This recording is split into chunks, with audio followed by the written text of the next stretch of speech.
তখন তিনি বললেন আমি এটার জন্য দায়ী না, আমি এটার বিরুদ্ধে প্রতিবাদ করেছিলাম, কিন্তু আমি শেষ পর্যন্ত এটা নন ডিসক্লোজার থাকার কারণে সবটা জানতে পারি নাই। যেহেতু আমি মানে পশু পালন এবং পশু এবং মৎস্য এইসব মন্ত্রণালয়ের দায়িত্বে ছিলাম, সেই জন্য আমার কাছে একটা মেমো এসেছিল যে ওরা যদি মাংস আমাদের এখানে পাঠায়, পশুর মাংস রপ্তানি করে আমেরিকা, তাহলে পরে সেটার উপরে সেটা আমাদের যে বিএসটিআই যে একটা কোয়ালিটির মতামত দেয় যে এটা গ্রহণযোগ্য, সেই অধিকার ওরা দিবে না। ওরা বলবে যে আমেরিকার যেই মতামত এটা শ্রেষ্ঠ মতামত, এটাই তোমাদের গ্রহণ করতে হবে। তো এই ব্যাপারে আপনার মন্ত্রণালয়ের মতামত।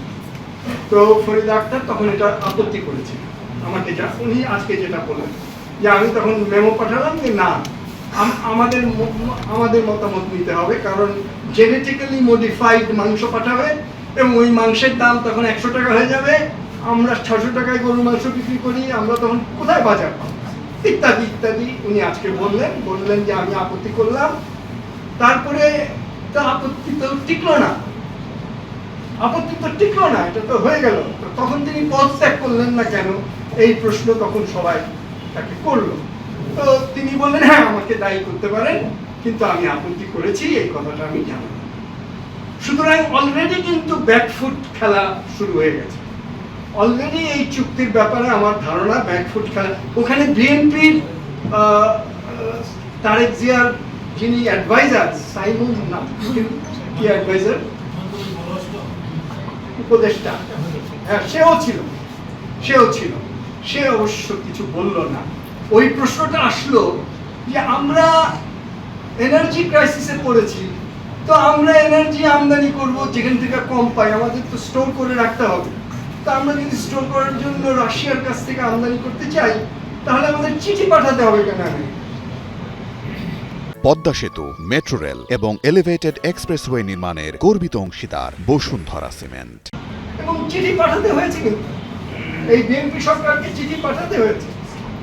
এই প্রশ্ন আসলো যে এখনো তো 90 দিন পর্যন্ত গ্রেস পিরিয়ড আছে, এর মধ্যে আমরা চিঠি না পাঠায় একটু সম্মানজনক অবস্থান তো গ্রহণ করতে পারতাম, কিন্তু সেটাও কেন করা হবে? সুতরাং আপনি মুস্তাফিজ, আমাদের বন্ধু, আমার বন্ধু মুস্তাফিজ এগুলো কিছুটা আপনাদের কাছে ক্লিয়ার করেছে যে এটা একটা মানে প্রথম কথা হলো যে এটা এত তাড়াহুড়ো করে শেষ মুহূর্তে কেন করা হবে। দ্বিতীয় কথা হলো যে এটা করে কার ইন্টারেস্ট সার্ভ করা হবে, কে করলো, কেন? আমরা তো বলেছি যে আমাদের যা মানে 5ই অগাস্টের অভ্যুত্থান, যেটা আমরা গণ অভ্যুত্থান বলি, যেমন কোটা আন্দোলন থেকে গণ অভ্যুত্থান, সেটার মূল উদ্দেশ্য ছিল গণতন্ত্র এবং বৈষম্য নিরসন। এখন গণতন্ত্র করতে গেলে তো ট্রান্সপারেন্সি এন্ড অ্যাকাউন্টেবিলিটি এই দুটো তো বলতে বলতে ফেলা তুলে ফেলেছে সমস্ত লোকজন। তো এখানে ট্রান্সপারেন্সিটা কোথায় হলো? মাত্র 3-4 জন লোক যারা গেল চুক্তি করতে, তাদের কাছে এটা ট্রান্সপারেন্ট, বাকিদের কাছে ট্রান্সপারেন্ট না। ফরিদ আক্তার বলছে আমার কাছে ট্রান্সপারেন্ট খালি মাংসের অধ্যায়টুকু, বাকিটুকু আমিও জানি না। তাহলে ট্রান্সপারেন্সি তো থাকলো না। আর বৈষম্য, এই চুক্তির চেয়ে আর বৈষম্যমূলক চুক্তি আর কি হতে পারে? অবশ্যই এটা আমি মোটেও বিস্মিত হই নাই, কারণ যিনি আপনার ড্রয়িং রুমে ঢুকে আপনাকে বন্দি করে ঘর থেকে নিয়ে আসতে পারেন, আর যিনি একটা ড্রোন পাঠিয়ে আপনাকে মেরে ফেলতে পারেন, এবং এটার জন্য তার পক্ষে সবই সম্ভব বৈষম্য করা। তার তো বৈষম্য মানে, সেটা আমি ওখানে বলেছি যে বৈষম্যটা এরকম যে আমেরিকানরাই মানুষ আর বাকিরা মানুষ না। আমেরিকারা হলো ফার্স্ট এবং তারাই মানুষ আর বাকিরা কেউ মানুষ না। সেই রকম একটা চুক্তি এখানে আছে। আমি আরেকটা কথা খালি বলবো যে ওই চুক্তি মধ্যস্থতা যিনি করেছিলেন তাকেই কিন্তু বিএনপি পররাষ্ট্র মন্ত্রীর পদটা দিয়েছে, তাই না? খলিলুর রহমান। সুতরাং যদি আমরা বলি যে মানে কি বলে ওটাকে, যে সকালবেলায় সন্ধ্যার খবর পাওয়া যায়, তাহলে সেরকম একটা খবর তো আমরা পেতে শুরু করেছি, ইতিমধ্যেই সেটা আমরা পেতে শুরু করেছি। যাই হোক, সেখানে আবার সাইমুম সাহেব খুব তফাৎ করলেন, বললেন দেখেন বিএনপি এক জিনিস, সরকার আরেক জিনিস। আমি বললাম, বাহ, সরকার তো বিএনপি, আপনারাই তো মেজরিটি, আপনারাই তো সরকার তৈরি করেছেন। তিনি তখন ব্যাখ্যা দিলেন যে বিএনপি চলবে তার 31 দফা ইস্তেহার অনুযায়ী, সেই ইস্তেহারে যা যা প্রমিস করেছে। তখন জাকির, আমাদের যে নাগরিক ঐক্যের যিনি নেতা, তিনি বললেন যে ইস্তেহারে তো সবসময় যখন লেখা হয় তখন বলা হয় যে ভোট পেতে হলে যা লিখতে হয় তাই লিখতে হবে, তারপর জিতে গেলে তো আর ভোটের দরকার নাই, তখন আমরা ইশতেহার অনুযায়ী চলবো।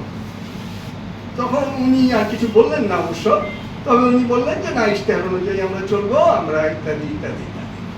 এখন পয়েন্ট হলো যেটা, যে মানে আমেরিকা অস্থির। আমেরিকা অস্থির কেন? কারণ আমেরিকার billion billion dollar trade deficit, তার এক্সপোর্ট খুব কম, ইম্পোর্ট কোটি কোটি কোটি কোটি ডলার। চীনের সঙ্গে ডেফিসিট, বাংলাদেশের সঙ্গে ডেফিসিট, কার সঙ্গে ডেফিসিট না সেটা হলো প্রশ্ন। সুতরাং তাকে ডেফিসিট কমাতে হবে। ডেফিসিট কমাতে হলে পরে তাকে অন্যদের ইম্পোর্টের উপর ট্যারিফ বসাতে হবে। মানে এটা এতকাল কিন্তু মুক্ত বাজার অর্থনীতির নিয়মে ছিল না। ট্রাম্প এসে হঠাৎ করে এটাকে চেঞ্জ করে, মানে তার যে অরিজিনাল প্রমিস, যে কারণে সুপ্রিম কোর্টও তাকে বার দিয়েছে, সেখান থেকে ছুটে এসে বললো যে না, আমি চীন, প্রথম হলো চীন 300%, চীনকে তো সবচেয়ে আগে ঘায়েল করতে হবে, তারপর হলো অন্যদেরকে ঘায়েল করতে হবে। তো বাংলাদেশকেও আমরা যদি পারি ঘায়েল করি, মানে ইম্পোর্ট, মানে বাংলাদেশ থেকে ইম্পোর্ট আমাদের কমাতে হবে। এখন কমানোর জন্য দুই রকম ব্যারিয়ার, একটা ট্যারিফ ব্যারিয়ার, একটা নন ট্যারিফ ব্যারিয়ার, আরেকটা মুস্তাফিজের ভাষায় প্রোগ্রেসিভ ব্যারিয়ার। প্রোগ্রেসিভ ব্যারিয়ারটা হলো এরকম যে ট্রেড ইউনিয়ন অধিকার দিতে হবে, মানে ইমপ্লিসিট অ্যাজাম্পশনটা হলো যে এগুলো করলে পরে যদি মজুরি বেড়ে যায় তাহলে কস্ট অফ প্রোডাকশন বেড়ে যাবে, তাহলে পরে হয়তো এরকম। এক সময় আমরা শুনেছিলাম যে কিউবার এগেইনস্টে হেমস বার্টন এগ্রিমেন্ট করে ব্যারিয়ার দিয়েছিল যে শিশু শ্রম ব্যবহার করে কিউবা, সুতরাং তার জিনিস আমরা আমদানি করি। তবে একথা ঠিক যে আমরা নিজেরাই এটা করতে পারি, করব, করা দরকারও। সুতরাং এটা মুস্তাফিজ যেটা বলেছে সেটা আমি এগ্রি করি।